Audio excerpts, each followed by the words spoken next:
কি জানি না মানে 6 খতম, 6 খতম, 6 খতম দিছি জানি না মানে। এরপরে তার থেকে অনেক কিছু জানা হয়, কিন্তু মেয়ে পক্ষ কোনদিন ছেলেকে দেখতে গিয়ে একটা দিনও জিজ্ঞাসা করলো না, বেটা সানাটা কত দেখি।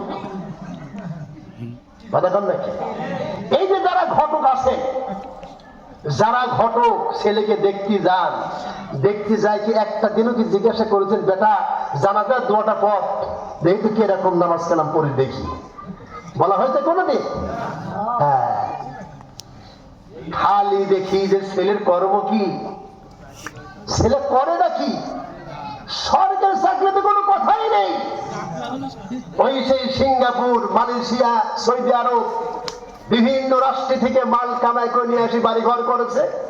এখন ভিতরে কি আছে কিনা আছে দেখার বিষয় নেই, খালি দেখে যে মাল আছে কিনা। ঠিক কিনা? কি আছে কিনা, মাল আছে কিনা, মাল থাকলে হয়ে গেল।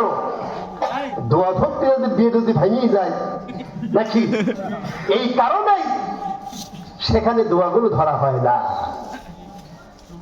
তবে আজকে যারা মাহফিলে এসেছেন, যারা ঘটক বা যারা ছেলে পেলে দেখতে যান, দেখতে গিয়ে এরকম ধরবেন, দেখবেন যে এই ছেলেও লজ্জা পাবে, পরবর্তীতে যারা থাকবে তারাও শেখার চেষ্টা করবে। ঠিক কিনা? এখন আপনি যদি ছেলেকে দেখতে গিয়ে যদি বলেন আপনার ছেলে তো নামাজ কালাম পড়ে না, ইসলাম দিন কিছুই জানে না, আপনার ছেলের সাথে আমার মেয়েকে বিবাহ দেব না, এইরকম সকলে তো ফিরে আসেন, দেখবেন যে প্রত্যেক পিতা মাতা তার ছেলেকে মেয়ের মতনই কোরআন শিখাবে।